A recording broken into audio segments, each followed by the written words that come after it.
a horseshoe nailed above a doorway, a pinch of salt thrown over the shoulder, a small bottle buried under the floor, filled with nails, hair, and broken glasses. These were not random habits. For centuries, across almost every culture on earth, people built entire systems of protection around one single fear: witchcraft.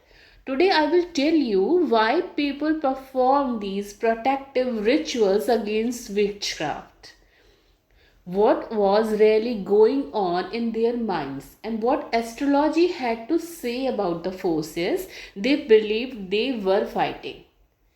Fear, when it has no clear target, becomes unbearable.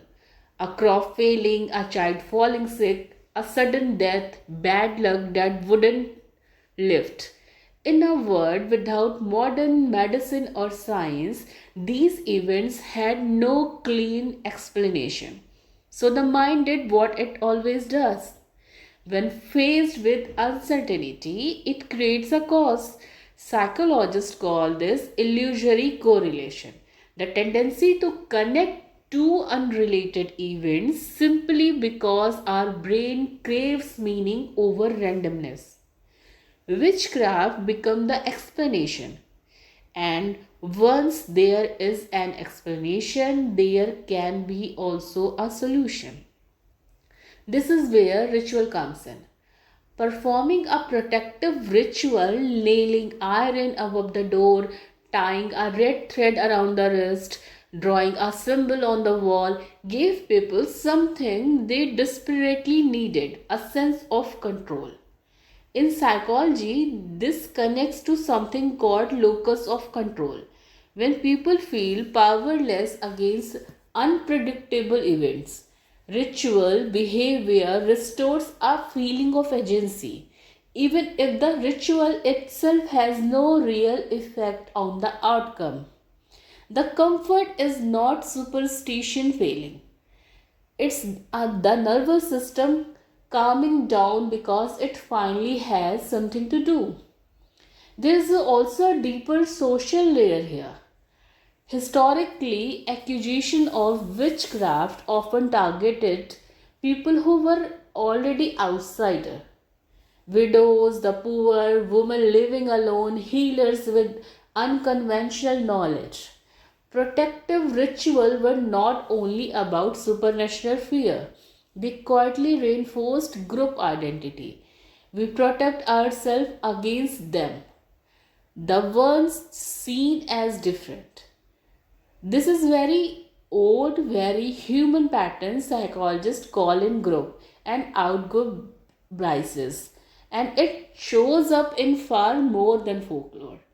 Now let's bring in astrology here, because protection against unseen forces has deep astrological roots too.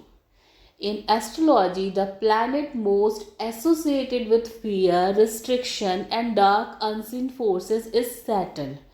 Saturn rules discipline, karma, and the things we cannot control, which is exactly the territory witchcraft fear lived in. Many protective rituals historically were performed during a specific time, believed to be Saturn heavy, certain days of the week, or during difficult planetary transit, because that is when people believed negative forces were strongest. Iron itself is ruled by Saturn in astrology, which is likely no coincidence since iron was one of the most common material used across cultures, specifically to ward off evil.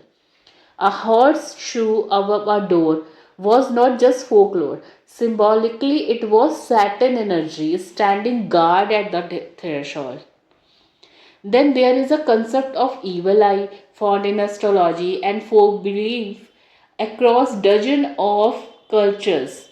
From the Mediterranean to South Asia, the evil eye represents envy of ill intention directed at someone, believed to drain their luck or well being.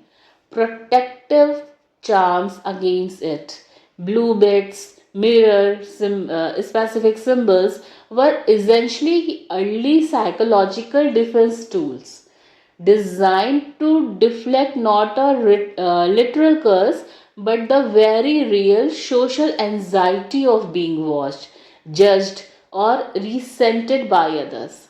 Rahu and Ketu, the lunar nodes in Vedic astrology, are also tied to this sphere.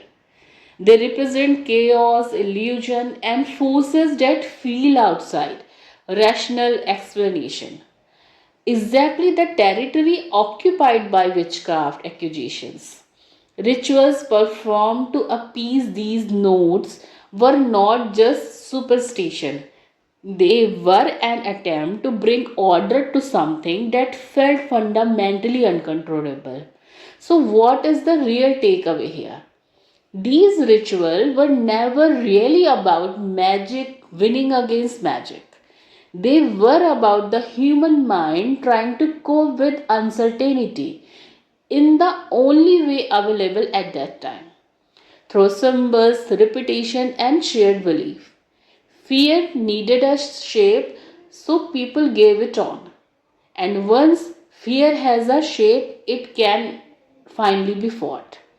Even today, we still do versions of this, knocking on wood, avoiding certain numbers, carrying a lucky object before something important.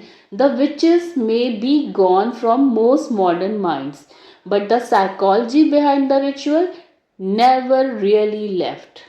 If any of these rituals sound familiar from your own family or culture, tell me in the comments. I would love to know which one. See you in the next story. Until then, stay in touch and maybe knock on the wood just in case. Thank you.